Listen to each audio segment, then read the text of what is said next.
Conscious here once again, enjoying a beautiful day at the Salton Sea. I've already learned so much about the salinity and selenium issues in the Imperial and Coachella valleys that have caused a major problem at the Salton Sea. With that, I am here to recap what I've already learned. Salinity and selenium runoff from local agricultural farmers, plus the dead fish from this runoff, has led to a decrease in the economy of the Imperial and Coachella valleys by the Salton Sea. This is the negative externality graph of the Salton Sea. First we have the marginal benefit line, and now the private cost line. And next we're going to talk about the externalities. Externalities? Well, as you can see here, we have the private cost and private benefit lines. And then here, you're going to have the private or the public cost line, and in between is the externality that's accrued by the third parties. The third parties are the federal and state governments, the resort towns such as hotels and local restaurants, the fishermen, because without fish in the sea, the local economy is being diminished, and so no one wants to come fish there. Families of the local area. Not a lot of tourists, so that also affects the mom and pop stores, and then the California taxpayers, because they have to actually pay for the cleanup. Thanks, Harry, for explaining the negative externality. No problem. I'm gonna go fishing now. Oh, absolutely. Wait, you're gonna fish in the Salton Sea? I love the Salton Sea. Salton Sea is a public good.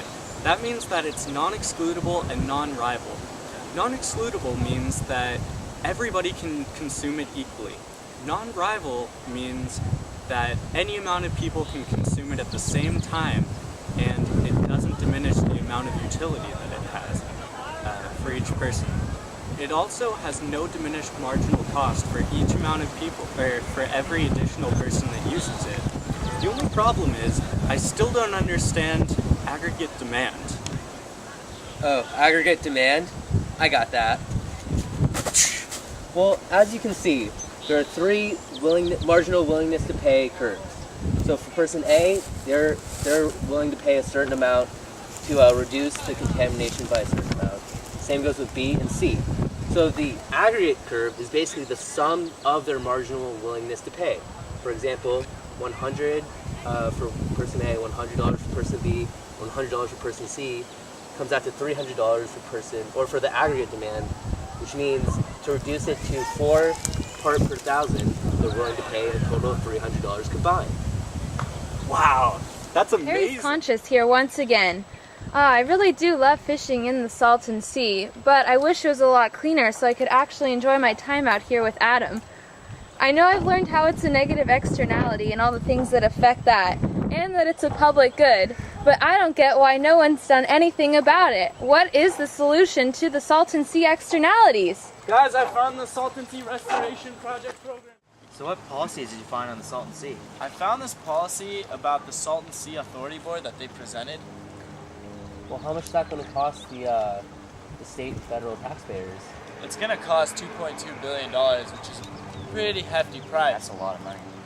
Yeah, but basically what they're going to do is they're going to divide the dam into two basic parts. And one is going to be for recreation and habitat use, and they're going to try and make that the salinity levels more ocean-like. And then the other area is going to be the salt deposit area, where they're going to try and balance the salt. So they'd be dumping a bunch of salt in one area and making the other area less salty. That makes sense. That's good policy. It's probably a very good policy. I think so too. Guys, if we move to a different spot, I haven't caught a fish here all day. Well, without this new policy, I don't think you're going to catch one that's alive. Yeah, I see a lot of dead fish. That's unfortunate. Let's just move.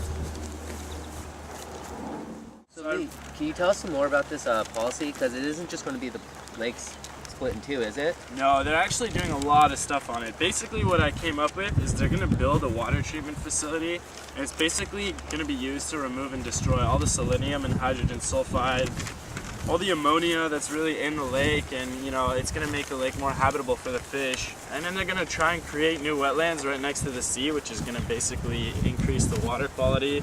It's going to remove a lot of the salt and nitrogen and phosphorus. It's going to be a lot better for the wildlife habitat. And then they're going to expand on the lake and turn it into a 90,000 acre, 50-foot deep lake. and that's gonna help restore the the salinity levels. On top of that, we're gonna build a storage reservoir in the Colorado River, and it's gonna create additional wildlife areas. It's gonna be an additional 11,000 acres, and then we're going to create other wildlife areas next to it that's going to provide camping, fishing, and boating. It's going to, kind of stimulate the economy a little bit.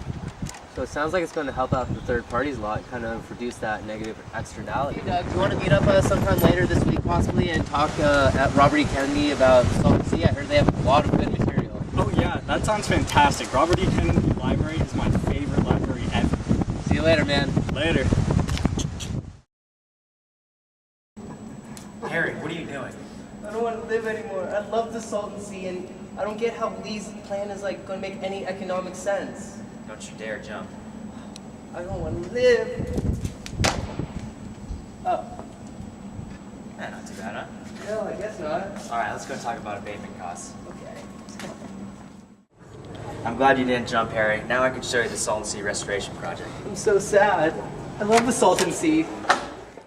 I enjoy the Salton Sea too, so this policy is going to help us enjoy it and get the selenium back to equilibrium. So various government agencies estimated it costs $2.2 billion to abate and clean up the Salton Sea, which is at 44 parts per thousand of salinity right now. And ideal ocean-like salinity is 35 parts per thousand. So it costs an estimated $2.2 billion to abate 9 units of salinity, which is roughly $244 million per unit of salinity. Okay, that makes sense.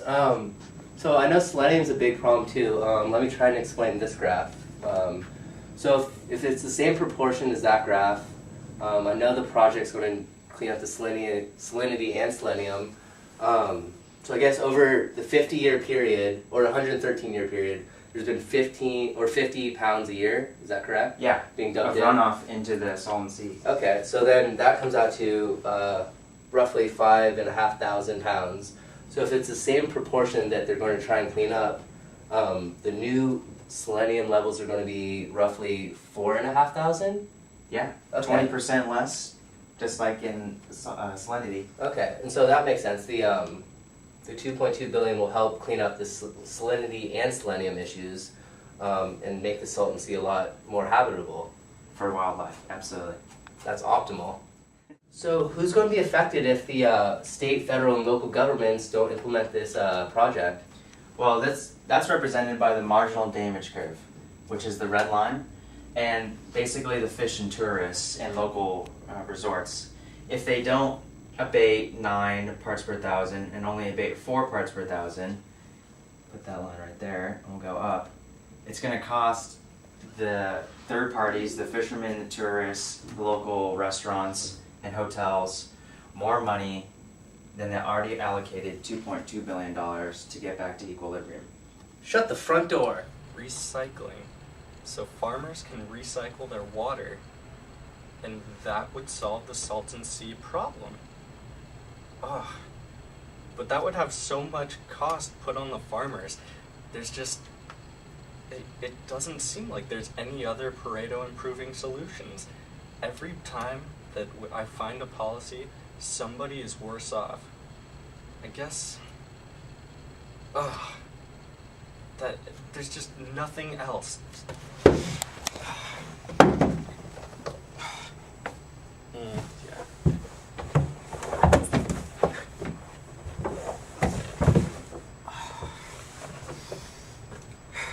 I guess the only solution is the Salton Sea Restoration Project. That's the only hope that we have. I guess it must be the most Pareto optimal solution. There's no other situation in which somebody is better off. I mean, I guess there's always the compensation principle. I mean, you know, there are some policies where people, where those who gain are able to offset those who lose. Nice. So I think we're making a lot of progress on this whole policy decision, but I'm like still kind of confused about which one's the best. Like, should we do like a risk analysis? I don't know where we'd find that though. I think this book might actually have the answer we're looking for. Yeah, that's a big guy. Anyway, we should go over this risk analysis and figure it out. I think I found something in this book that might be kind of useful. So I guess when we're considering, risk analysis, we have those 3 different steps: assessment, valuation, and management. Right. So this book's basically talking about, for risk assessment, where risk comes from, how people respond to it. And so I guess we could think about it in terms of the Salton Sea project. So, residents might get worried of where their tax dollars might be going, and then the capture and recycle policy, farmers might, be opposed to spending extra money on, on top of what they're already producing. Then we have risk valuation, and that's basically the study of what people place on risk reduction in terms of willingness to pay. So we could think of that in terms of, for the Salton Sea project, like maybe the policy, isn't really worth the $2.2 billion that these people would be spending their taxes on. And then for the capture and recycle, farmers might think that they, as individuals, don't pollute $150,000 worth of pollution. So that's one thing to consider. And then I found this other thing on risk management, which is, the study of how different policies affect levels of environmental risk, for the people that are exposed to it. And, both policies, they both pose different risks that kind of harm third parties, but I think the Salton Sea project is probably more cost effective because it allows farmers to continue, producing without those additional costs that would put them in financial distress. Wait, were you talking? I'm over this. I'm out of here. I need to go put money in my meter. See ya. Well, But I'm still really confused about this. Well, I don't know. Maybe we should go into another room and I'll try and explain it with the present value of the Salton Sea Restoration Project. Sounds good? Sounds good. Let's go. Yeah, as you can see, Doug, I created a table for all the years that the Salton Sea Restoration Project is going to be into effect, and for each year there's a certain amount of costs, except for the first 2 years, which are going to be subsidized. But the reason I wanted to show you this is because the net present value is actually $1.815 billion compared to $2.2 billion. That's because the present value the present value is less than the future value due to the interest rate.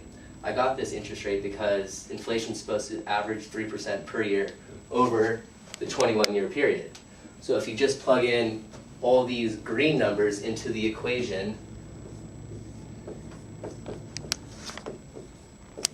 1, 5, 10. So the future Handy equation. I know. The future value over 1 plus the interest rate to the whatever year it is gives you your present value, and that's how I derived all these numbers. So really, the cost isn't going to be 2.2 billion, it's going to be 1.85 if you look at it in terms of today's money. Hey Harry, it's your Conscious once again. Just want to do a recap of the agricultural runoff from the farmers in the Coachella Imperial Valleys and how they've affected the Salton Sea and its salinity and selenium levels. We went over how it's a negative externality and that it's a public good. And we noticed that the Salton Sea Restoration Project is going to be the best way to go. In terms of marginal abatement costs and marginal damages, which are accrued by the third parties like you as a fisherman and a tourist of the area, and then the abatement costs of the local, federal, and state governments. We also looked at the Pareto optimal improving principles and compensation. Then we looked at the risk analysis with the multiple policies, but all in all, the Salton Sea Restoration Project is going to be the best, and how the present and future values can be associated with this. Now off to the Salton Sea for some fun fishing. People, let me tell you about my best friend. He's a warm-hearted person who loved me till the end. People, let me tell you about my best friend.